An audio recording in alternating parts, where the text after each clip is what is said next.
Hi friends, it's Lisa Hetrick, illustrator for Gina K Designs. I'm so grateful you've joined me today, and I'm super excited to share this tutorial for this really fun project using the Gina K Designs Foil Mates with a twist. I am a little bit obsessed with using the negative space of the foil mates after I've run it through my laminator and I've used it for my project. I have all of these little leftover pieces that I have been die cutting and using them as embellishments in my projects. And I really love the shimmer and shine, but I also love the effect that you get from using them as an embellishment. So this card is going to be a lot of fun, but it's going to be a bit of an experiment along the way because I'm not really sure where I'm going to take it. So I'm going to talk a little bit about how the design of the card comes together along the way. So I'm starting out with a piece of watercolor paper because I'm going to create my own background. This piece of watercolor paper is sized to a 4 by 5, and the companion piece underneath it is a piece of the Gina K Designs layering white cardstock cut to the same size.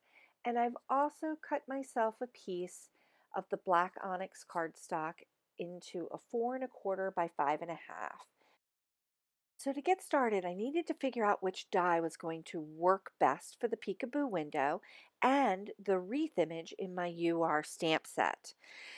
So I want to introduce this new product from ThermoWeb. It is called the purple tape. And everybody I know has been kind of seeing it and getting pretty excited about it, but it's a really great product. It's very low tack. It doesn't stick to your cardstock. And I've used all kinds of tapes to hold my dies down. I've used washi tapes. I've used painter's tape, the blue painter's tape. This new purple tape is very similar to the painter's tape, but it works really well on watercolor paper. So I'm going to go ahead and just run my die through the Sizzix die cutter and cut that peekaboo hole. The reason why I like this tape is because not a lot of tapes work really well with watercolor paper. And after you run something through your die cutter, that tape tends to get mashed into your cardstock. So this works really well, and I'm pretty excited about using it. Using the same circle die, I went ahead and cut the peekaboo element of this card from the foil mates. So here is the piece of foil that is been gently used and lovingly used. I've used it with a couple different dies. So now it's time to get a little bit of color on this background. And I really wanted to create something with a very neutral background so that the foil is really the star of the show because it is so bright and so sparkly. So I went ahead and used the antique linen Distress Oxide ink because once it has been applied and dried, it's a very buttery yellow color. Actually the perfect color to create a neutral background and to really help that Bubblegum Pink Foil Mates embellishment pop. So now it's time to start adding some of the stamped elements to the outside of the circle. And for this design, I'm only going to be using components of the wreath. Instead of using the entire wreath, I'm only going to be using different parts of the wreath to kind of nest around the circle to help complete this design. So I wanted to take some time and really line up the wreath elements and so that it really looked like it was shooting out of the circle. And the beautiful thing about the clear stamps is that you can line everything up and you can really get some really nice positioning. Now for the next part of the stamp, I was really trying to figure out how I wanted to position the wreath and have it shoot off the edge of the corner of the card. So this part of the wreath is perfect for that. It has that nice little leaf image that darts out, and it fit and it nests perfectly with the space between the circle die and the edge of the card. I took my time with this part of the stamping and just kind of gently put some pressure down and lifted the stamp straight up, and I really like the angle of that stamp. So, right about now in the composition of this card is when I started to change my mind about the positioning of the card. I initially thought I wanted to do it in vertical, and then as I turned things around a little bit, I decided to go more horizontal with it and look at where those two wreath images came together and how that one wreath image was just kind of nesting off the edge of the card, kind of leading me into the card design. So the next step was to start putting the embellishments on the card. And I knew I wanted to use the heart from the UR stamp set. So I cut a bunch of the hearts out from the digital die cuts that I have shared for free on my website that accompany this set. So I started to position them, but then kind of felt like I was getting a little bit ahead of myself. And as I looked at the different elements of the wreath as it existed on the card, I kind of wanted to add a little more details and blow out that wreath a little bit more to create a little bit more dimension. So I went back to the bits and baubles from the stamp set and started to pull some of the stamps to help add a little bit more texture and a little bit more dimension to the wreath that kind of pulled out some of the design elements that were already in the Foil Mates embellishment.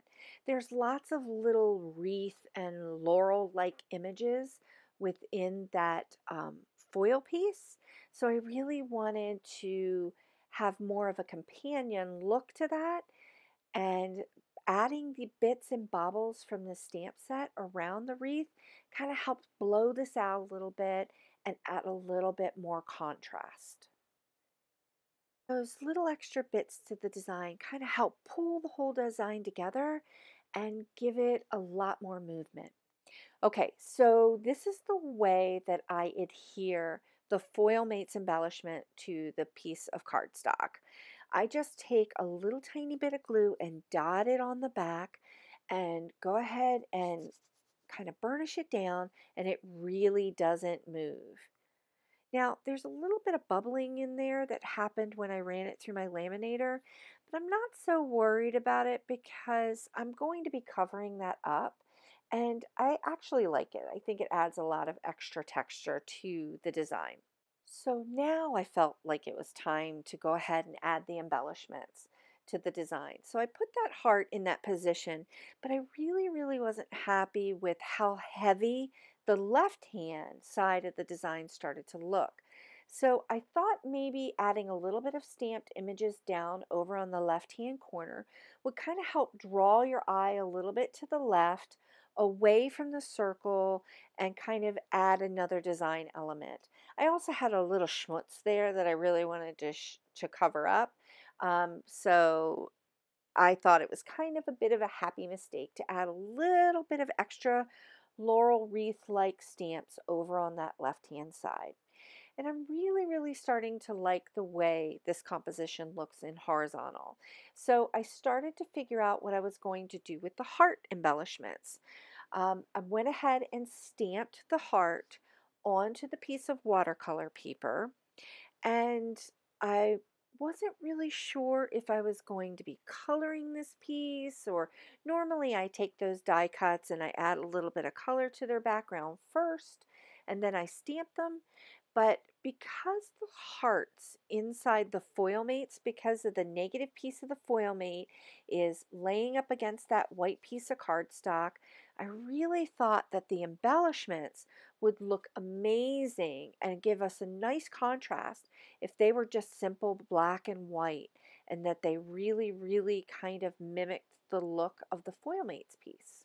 Before I start to apply those embellishments, I'm going to go ahead and adhere the top layer of cardstock to the bottom. And I'm using these 3D foam squares from ThermoWeb. You could use any kind of pop dot or something that helps elevate your card.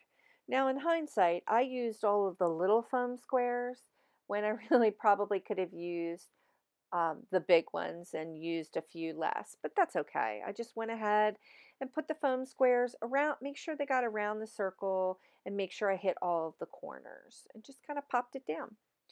So I started to take the card element, so this is the card layer now, and figure out how it was going to look on the black cardstock. So again, right now I'm still working in horizontal and trying to figure out if the card is going to stay horizontal, because I started to have a couple other ideas of what I was going to do with the card design. I wasn't really happy with the way it looked on the black cardstock in horizontal, so I started to move it around. And because I've got that peekaboo window there, it's really starting to make me think about the position of the peekaboo window and how it's going to look in the final card design. So as I started to turn everything around, I unexpectedly went back to the vertical look, and I really started to like the way this looked. And the wreath images were popping off the top and really shooting off the top right hand side. So I went ahead and stuck with it for the time being and pulled two more of the die cuts to go ahead and stamp the heart image down. And I knew I was only going to use 3 of the heart embellishments for this card. I tend to only use embellishments in 3s because I really think it helps create a nice composition. So here's where I start negotiating with myself about where I'm going to put embellishments and where I'm going to add the card layer. And I ended up taking the embellishments and putting them in that 3s. 2 of them were kind of hanging on the outside and 1 of them on the inside. And I'm really, really liking the way this looks, so I went ahead and adhered them. And now it was time to go ahead and adhere that whole top layer to the black onyx cardstock. And I'm using this easy tear tape from ThermoWeb. This is a new product for me. Instead of using the tape runner for the back of this, I went ahead and used this tear tape, and holy smokes, I'm a bit lazy when it comes to like getting the glue down. So this was really simple and easy and fast and very, very strong, a really strong adhesive. And because these layers are pretty thick, because of that peekaboo window and all those foam dots popping everything up, this was kind of a perfect adhesive to use. I'm really liking the final composition of this card. That little tiny bit of black at the bottom of the card kind of helps offset the heaviness of all the black at the top. The 3 embellishments are kind of placed really nicely and in a pleasing way. And I really love this heart in the lower right hand corner. It fits perfectly there, and it kind of draws your eye to the lower corner. But the card doesn't feel finished to me, so I let it sit for a day, and then I came back to it and decided what it really needed was some sentiments and a sequins to kind of embellish the project a little bit more, and also to cover up some more of that negative space in the peekaboo window, and also to cover up that buckle I had in the foil. So I really, really like this sentiment, "You Make Me Happy," from the Hearts and Flowers Stamp TV kit. And I took the "You Make Me" sentiment and went ahead and heat embossed it with some detail white embossing powder. And I really think the contrast between the black and the white and the die cut happy really kind of offsets this whole card and brings it all together. Adding the sequins and adding a little bit of Nuvo drops in a couple places with pops of color help draw out that Bubblegum Pink Foil Mates piece out to the edges and really ends up making this card have a better composition. So it was really interesting how I started the design in vertical and then went horizontal and then ended up being in vertical again, which is kind of cool, and it's all part of the process. I hope you've enjoyed today's tutorial and me getting a little bit nerdy about the composition of this card. Thanks so much for watching, and I'll see you next time.